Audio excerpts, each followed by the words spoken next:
Hello friends, till now we have completed the storage lipid, under which we have gone through some fatty acid, their nomenclature and different subtopics under the storage lipid.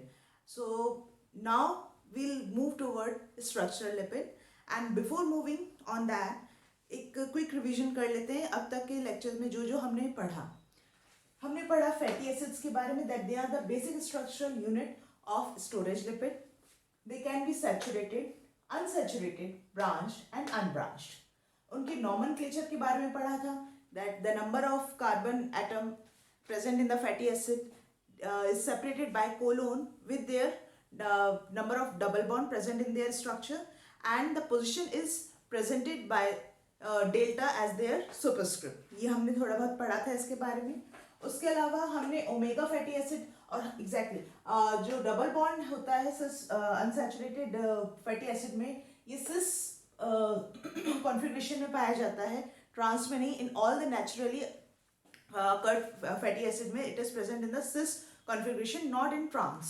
Also we have talked about that the जो double bond जो पाया जाता है, it is not in conjugated pattern में नहीं पाया जाता, it is non conjugated, that it is separated by a methylene group, that is CH2 रहेगा in between the adjacent और subsequent double bond के बीच में. So it is not conjugated pattern में नहीं होगा unsaturated double bond in unsaturated fatty acids में. हमने बात की थी essential fatty acid की, जिसको कि ओमेगा फैटी एसिड्स भी कहा जाता है on the basis of their nomenclature. तो डिस्क्रिमिनेट करने के लिए ओमेगा नॉमेनक्लेचर उनको दिया जाता है. तो एसेंशियल फैटी एसिड की बात की थी, विच we do not synthesize in our body, actually outsource से हमें मिलते हैं, जिसमें कि हमारे लीफी वेजिटेबल, आपके सी फूड्स, कुछ फिशेस हैं स्पेसिफिकली ट्यूना और नाम मुझे नहीं याद आ रहे, बट हाँ सी फूड से बहुत ज़्यादा ये अच्छी प्रचुर मात्रा में मिलता है हमें एसेंशियल फैटी एसिड. इसके बारे में मैंने ये भी बताया था कि that the fatty acid is highly non polar, so insoluble in water but soluble in non-polar solvent like toluene, benzene, acetone, etc. Another thing, oxidation of these fatty acid is highly exergonic, ये भी हमने discuss किया था. Storage lipid में फिर मैंने आपको बताया था कि ट्राई एसाइल ग्लिसरॉल होता है, जो कि on the basis of the fatty acid, अगर same type of fatty acid है तो ये सिंपल ट्राई एसाइल ग्लिसरॉल कहलाएगा, लेकिन अगर मिक्स टाइप है, अलग अलग टाइप के अगर फैटी एसिड्स हैं तो ये कहलाएगा मिक्स्ड ट्राइसाइल ग्लिसरॉल. मैंने एक छोटा सा एग्जांपल भी यहाँ पे देते हुए बताया है. ये हमारा ट्राइसाइल ग्लिसरॉल का ही मैंने स्ट्रक्चर बनाया है, जिसमें कि ये वाला पार्ट ग्लिसरॉल से आता है, इतना पार्ट ग्लिसरॉल से आता है, एस्टर लिंक्ड होता है फैटी एसिड से. यहाँ पे सारे ये अलग अलग टाइप के फैटी एसिड बनाए. ये ऊपर वाला पामिटिक एसिड है, दूसरा वाला ये ओलेइक एसिड है, और तीसरा वाला लिनओलेनिक एसिड है. तो ये हमारा ट्राइसाइल ग्लिसरॉल का स्ट्रक्चर है, जो कि एस्टर बॉन्डेड है glycerol part with the fatty acyl group से. ये वाला पार्ट मैंने बताया था सबसे ज्यादा हाईली एक्सर्गोनिक होता है. फैटी एसिड के ऑक्सीडेशन से हमें, ये हाइड्रोकार्बन चेन के ऑक्सीडेशन से सबसे ज्यादा हमें एनर्जी मिलती है, और रिमेनिंग जो है वो इस वाले पार्ट से मिलती है. ये भी मैंने मेंशन किया था. इसके अलावा दूसरा जो कैटेगरी मैंने डिस्कस किया था स्टोरेज लिपिड में, इट वाज वैक्सेस. वैक्सेस हमारे बहुत आम जिंदगी में भी हमें देखने को मिलता है. कान में हमारे जो वैक्स निकलता है, that is also wax. Bees wax होता है जो कॉस्मेटिक्स में बहुत ज़्यादा यूज होता है, वो भी वैक्स है. हमारे कई आसपास में हमने अपने प्लांट्स के सरफेस पे भी हमने देखा है, वो भी एक वैक्स ही होता है. तो जो कि वाटर रिपेलेंट का मेनली इसका काम होता है. बर्ड्स में भी इनफैक्ट कुछ ग्लैंड्स हैं, मैंने प्रीन ग्लैंड की आपसे बात की थी, वो भी वैक्स ही प्रोड्यूस करते हैं for the water repellent property के लिए. Another topic that we have covered in the previous lecture is rancidity, fats rancidity, जिसमें कि फैट्स का ऑक्सीजनेशन हो जाता है, जिस वजह से कि उनकी शेल्फ लाइफ कम होती है, बिकॉज क्योंकि ऑक्सीजनेशन की वजह से उनका स्मेल अजीब सा हो जाता है एंड टेस्ट भी काफ़ी चेंज हो जाता है. उसको रेंसिडिटी से बचने के लिए पार्शियल हाइड्रोजनेशन किया जाता है, जो कमर्शियली हमारे ऑयल और फैट हम यूज़ करते हैं हम अपनी डेली लाइफ में भी.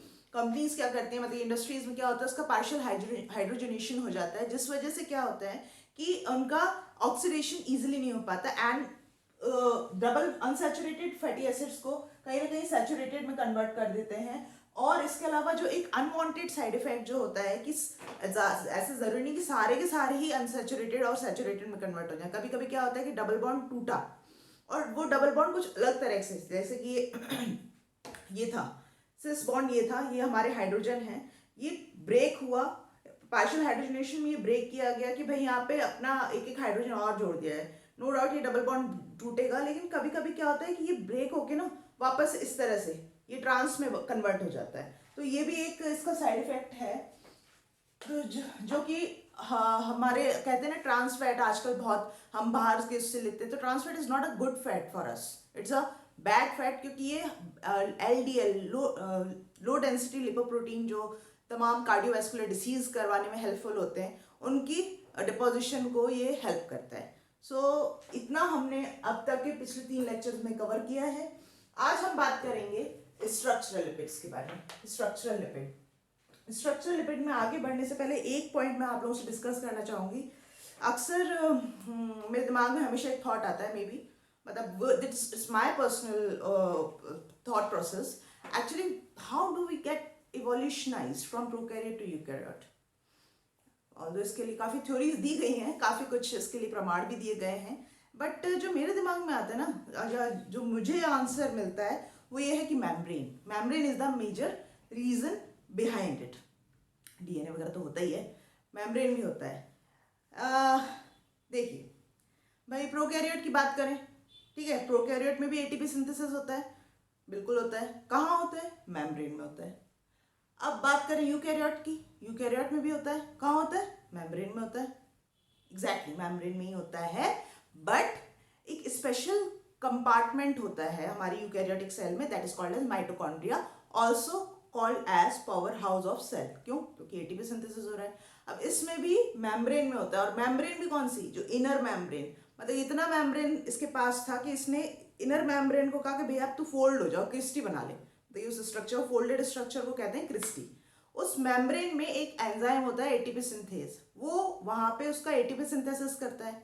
तो देखिए विशेष कुछ अंतर नहीं है, प्रोकैरियोट में भी कहाँ हो रहा था? मेम्ब्रेन में हो रहा था। यूकैरियोट में भी कहाँ हो रहा है? मेम्ब्रेन में हो रहा है। बट वही है कि इसने थोड़ा अपना, मैं बोल दिया mitochondria, I want to get organise, तो मैं अपना एक कंपार्टमेंट बना रहा हूँ, तो उसने बना दिया। अब बात करें अगर प्लांट्स के कंपेयर करें तो photosynthesis also takes place at, जो हमारे जो फोटोट्रॉफ ऑटोट्रॉफ होते हैं हमारे बैक्टीरिया, उनमें भी मेम्ब्रेन में ही हो रहा होता है। मेम्ब्रेन में क्लोरोफिल अटैच रहता है और वहाँ पे वो सारा फोटोसिंथेसिस कर रहा होता है। प्लांट्स में भी कमाल की बात है कि मेम्ब्रेन में ही हो रहा है।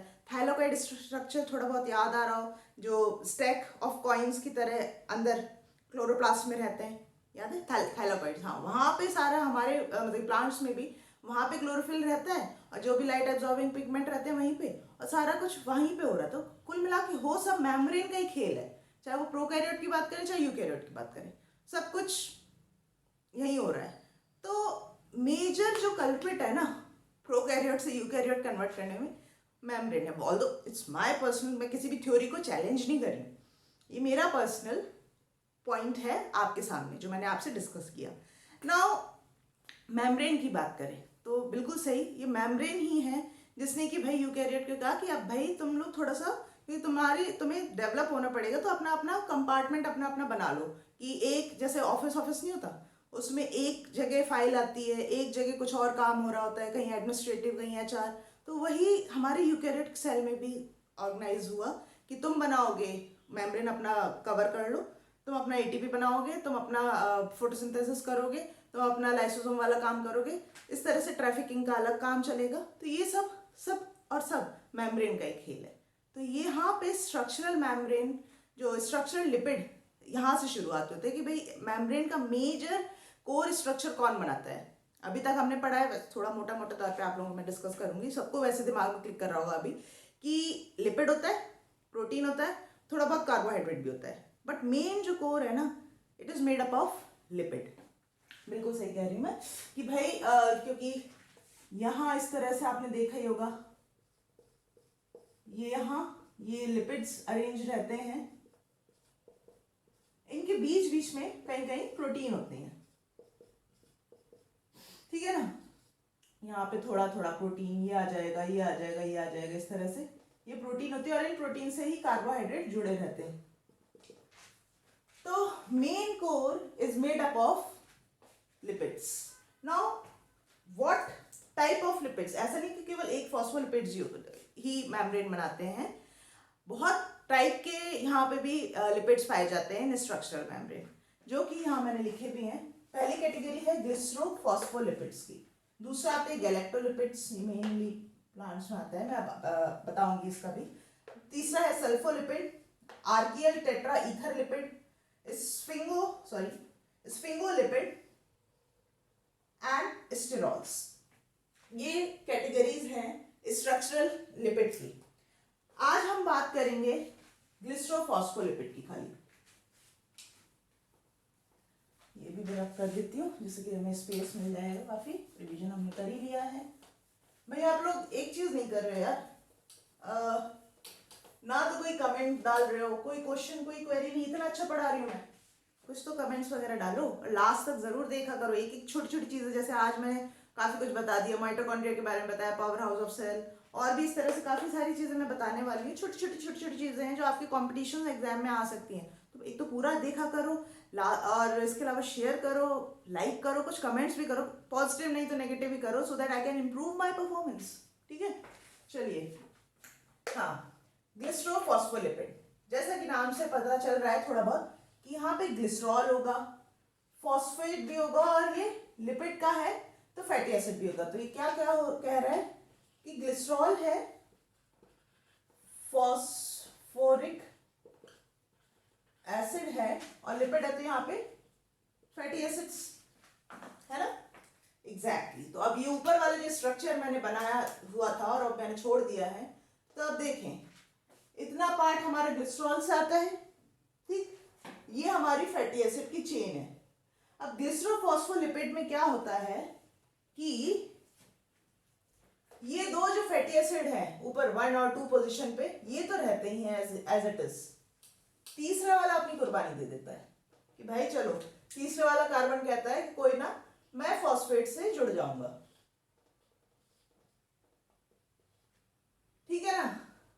अब देखिए कार्बन नंबर 1 2 पे फैटी एसिड है, कार्बन नंबर 3 पे क्या आ गया, फॉस्फोरिक एसिड, और यहाँ पे भी एक कोई भी XYZ आरपी मैं डिस्कस करूंगी, यहाँ पे एक अलग मोइटी होती है। तो अब देखिए कितने बॉन्ड्स आ गए, एस्टर बॉन्ड से ही कितने सारे, एक एस्टर बॉन्ड, दो एस्टर बॉन्ड, और यहाँ पे ये 3-4 एस्टर बॉन्ड। तो बेसिक स्ट्रक्चर अगर क्वेश्चन आता है मान लीजिए आपके कॉम्पिटिटिव एग्जाम में, that how many ester bonds are present in the basic structure of glycerophospholipid, तो आप क्या बोलेंगे, 4। देखिए एक यहाँ तक 1 2 3 और 4 एस्टर बॉन्ड हो पाए जाते हैं।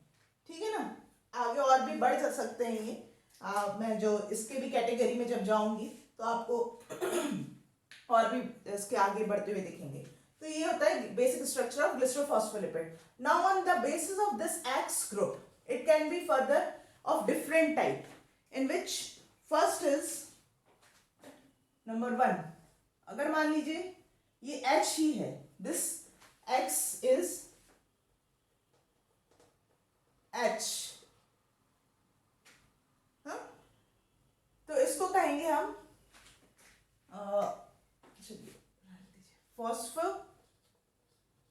फॉस्फेटाइडिक एसिड, और नेट चार्ज कितना आएगा इस पे देख सकते हैं यहाँ पे, वैसे तो कहीं और हमें चार्ज दिख नहीं रहा है, लेकिन यहाँ पे क्या है, नेगेटिव, तो नेट चार्ज क्या आ जाएगा, -1। ठीक, यही तो पहली कैटेगरी क्या हुई, बिकॉज ऑफ X जो है हमारा H था, तो जो ग्लिसरोफॉस्फोलिपिड है वो कहलाएगा क्या, फॉस्फेटाइडिक एसिड, और नेट चार्ज -1। ठीक है ना। और number of double ester bond कितने रहे, 1 2 3 4, वही 4 नंबर ऑफ एस्टर बॉन्ड रहे। अगर ये H रिप्लेस करते हैं हम, और इसको हम लिखें किससे? सपोज कीजिए यहाँ पे इथेनॉल अमाइन है, CH2 N प्लस H3, तो ये क्या हो जाएगा? बताइए बताइए। फॉस्फेटाइडिल इथेनोलामाइन, यहां लिखते हैं, चलिए, फॉस्फेटाइडिल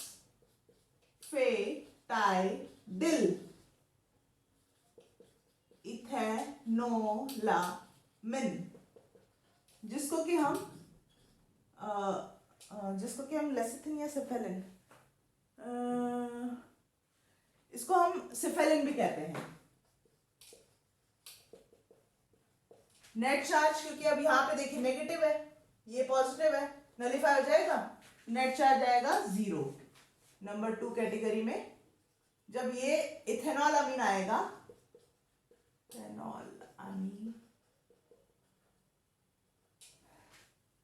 नंबर 3 कैटेगरी में अगर यहाँ पे कोलिन आ जाए, CH, ज्यादा अंतर नहीं होता इथेनॉल अमीन और अगर ड्रॉ करे तो, और कोलिन में बस यहाँ पे H3 की जगह CH3 आ जाता है, ठीक है ना। तो तीसरी कैटेगरी बनेगी हमारी, कोलिन आ गया क्योंकि, तो फॉस्फेटाइडिल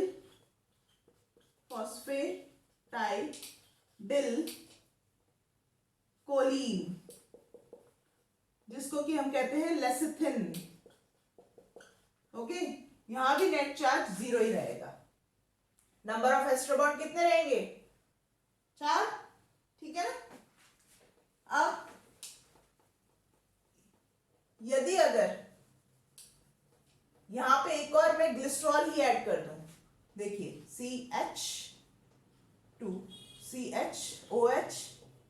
CH2OH, एक और मैंने ग्लिसरॉल ऐड कर दिया, तो नंबर चौथी जो कैटेगरी हमारी बनी है, ग्लिसरॉल के ही ऐड होने से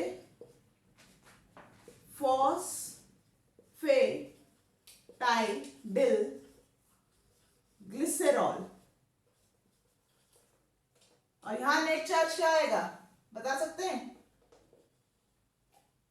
यहां नेट चार्ज नेगेटिव ही रहेगा, -1। और नंबर ऑफ एस्टर बॉन्ड कितने हो गए? 1 2 3 4, 4 ही है, ठीक है। नंबर 5th कैटेगरी जो है,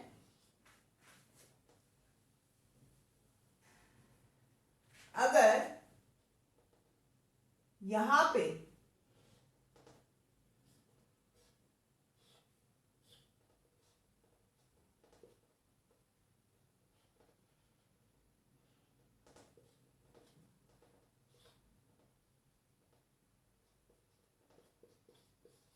ये P जो है वो फॉस्फोरिक एसिड को ही प्रेजेंट कर रहा है, OP, ठीक है।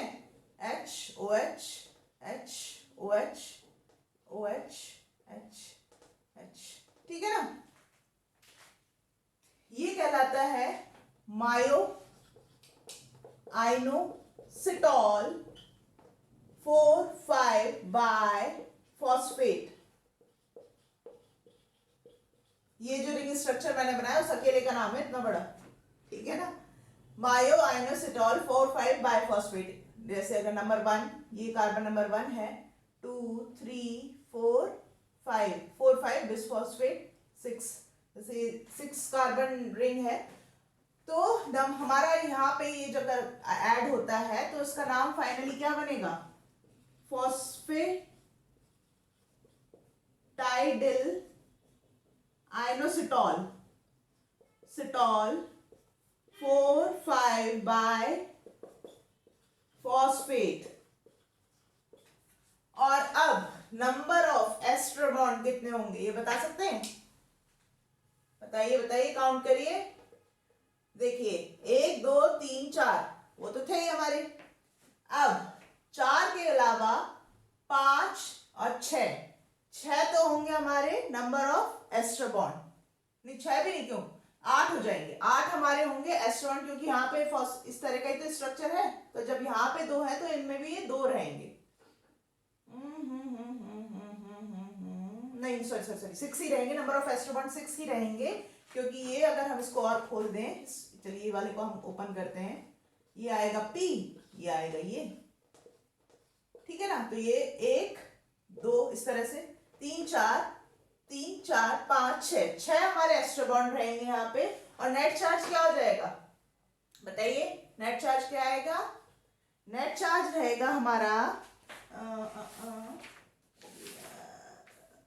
-4, exactly, net charge will be -4, ठीक है।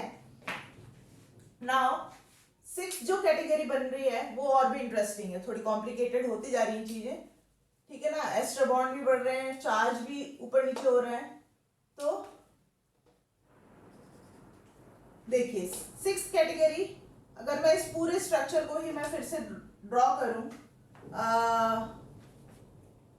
सी सी सी एच ओ ओ, थोड़ा जगह कम पड़ गया, कोई बात नहीं, पी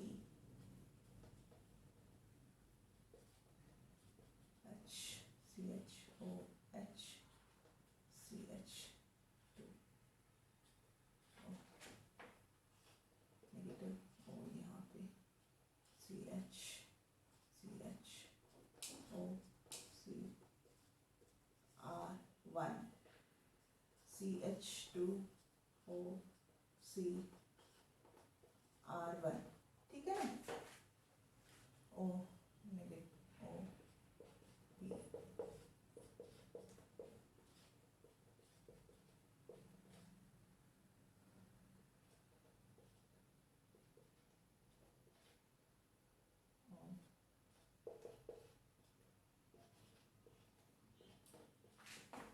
देखिए अब यहाँ पे क्या है,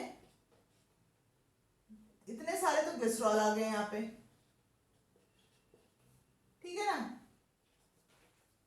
हाँ, अब इसको कहते हैं हम कार्डियोलिपिन, कार्डियोलिपिन, कंफ्यूज मत हो जाइएगा कि भाई कार्डियोलिपिन है तो कार्डियक में ही पाया जाता होगा, it's not like that. Actually जो नाम है कार्डियोलिपिन वो इसकी डिस्कवरी से रिलेट हो रहा है, like it was first, this lipid was actually first मतलब कि जो डिस्कवर्ड इन द, मतलब कि पाया गया था बीफ के हर्ट टिश्यूज में, तो इसलिए इसको कार्डियोलिपिन नाम दे दिया गया।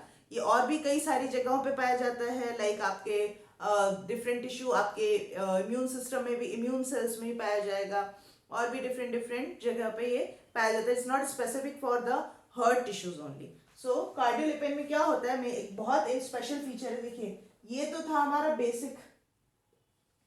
Basic structure of phosphoglyceride.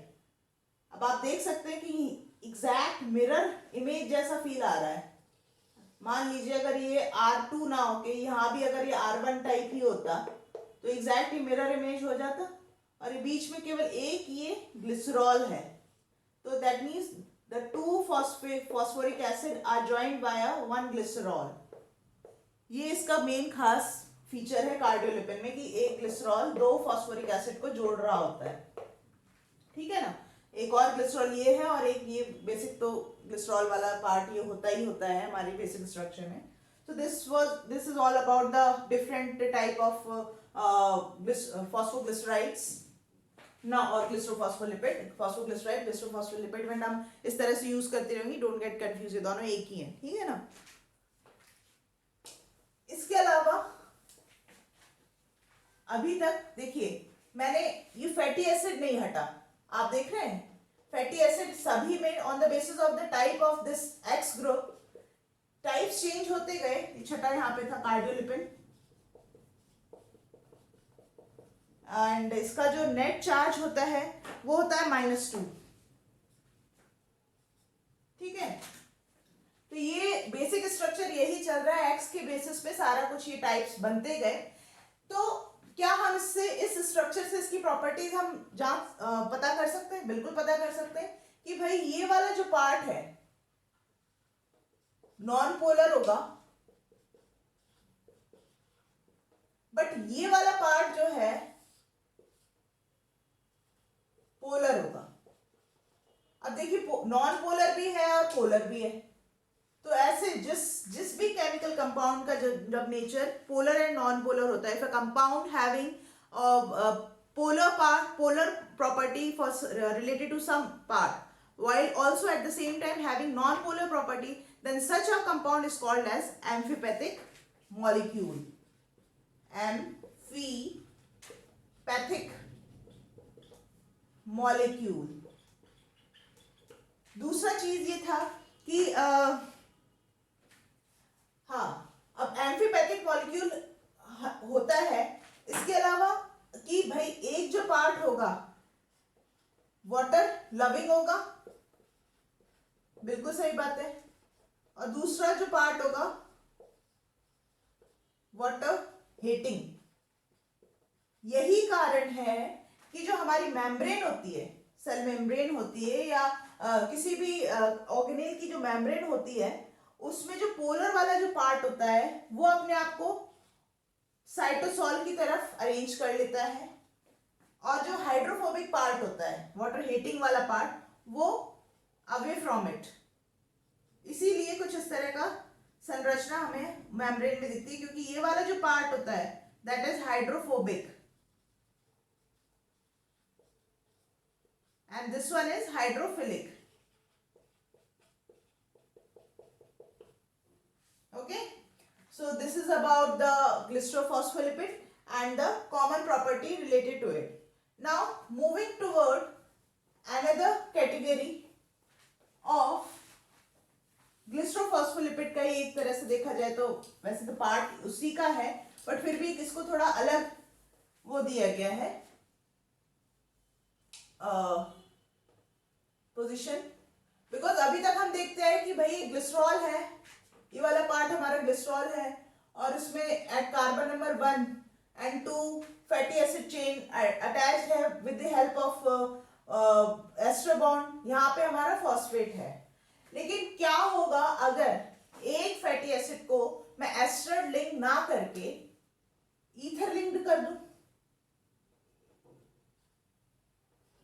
CH double bond अगर इसको कर दूं, ROR, याद है थोड़ा बहुत केमिस्ट्री बचपन का, ये ईथर कहलाता था, ईथर ग्रुप। तो अगर हम यहां देखें, इस केवल, बाकी सब भूल जाइए, इतना देखें तो हमें कुछ वही याद आ रहा है ना, कि भाई ये तो हमारा ईथर जैसा ही फील दे रहा है, बिल्कुल सही बात है। तो this is called as ether linked alkene. पहला जो हमारा ये फैटी एसाइल चेन है वो कहलाएगा ईथर लिंक्ड एल्कीन, क्योंकि it is a double bond present between carbon number 1 and carbon number 2, तो एल्कीन। ठीक है ना। बाकी सेकेंड पोजीशन पे हमारा वही फैटी एसिड चेन रहेगा। एट दिस पोजीशन अगर मान लीजिए CH2 इथेनॉल अमीन आ जाता है, तो ये जो कैटेगरी है, ये स्ट्रक्चर कहलाएगा हमारा प्लाज्मेलोजन।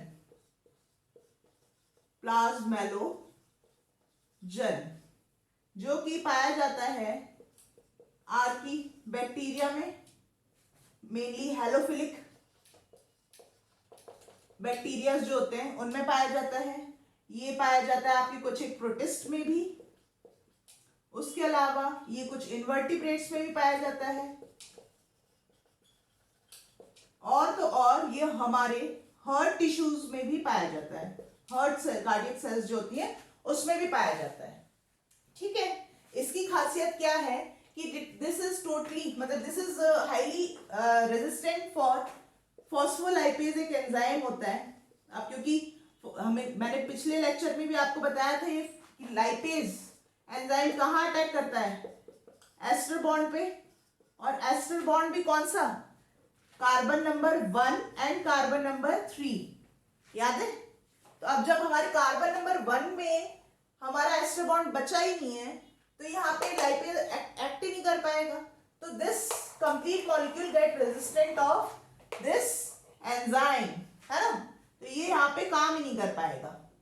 तो ये हमारे हार्ट टिश्यूज इसलिए भी शायद बैक्टीरिया ने अपने आप को उसी उतना ही मेम्ब्रेन स्ट्रक्चर में यही रखा कि भाई कि मान लीजिए हम आने वाले टाइम में इंसान भी बनेगा तो कहीं वो कुछ तकनीकी से लाइपेज से एक्ट करवाए तो हमारी एटलीस्ट मेम्ब्रेन तो सिक्योर है, हम पे अटैक नहीं हो पाएगा। हो सकता है, ये मेरी थ्योरी है। काफ़ी थ्योरीज मैं ऐसे देती रहूँगी अपने लेक्चर्स में, अच्छी लगे तो अपना लेना, नहीं लगे तो कोई बात नहीं। ठीक है, तो ये फॉस्फोलाइपेज था, सॉरी प्लाज्मेलोजन था। इसके दूसरा ये एक और टाइप होता है, वो भी ईथर लिंक्ड वाले ही फैटी एसिड होते हैं, जो कि मैं ड्रॉ कर रही हूँ यहाँ पे।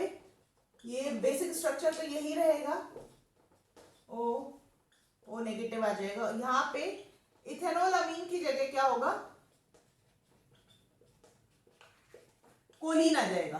ठीक है ना, बिल्कुल लगभग सेम बताया था मैंने अभी थोड़ी देर पहले, बस यहाँ पे H3 की जगह CH3 थ्राइस आ जाएगा।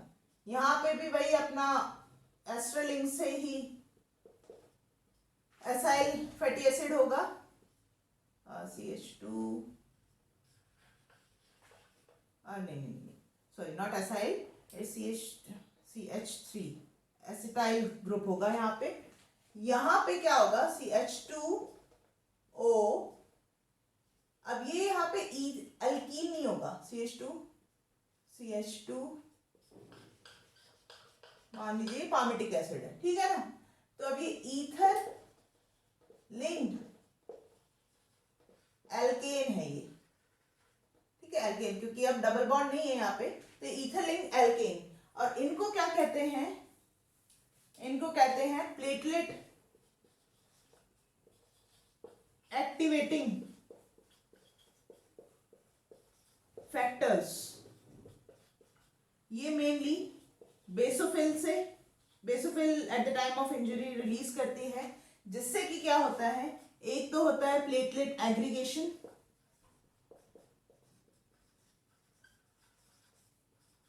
दूसरा क्या होता है, ये सेरोटोनिन रिलीज करवाती है। सेरोटोनिन हमें पता ही है क्या है, एक वेजोकंस्ट्रिक्टर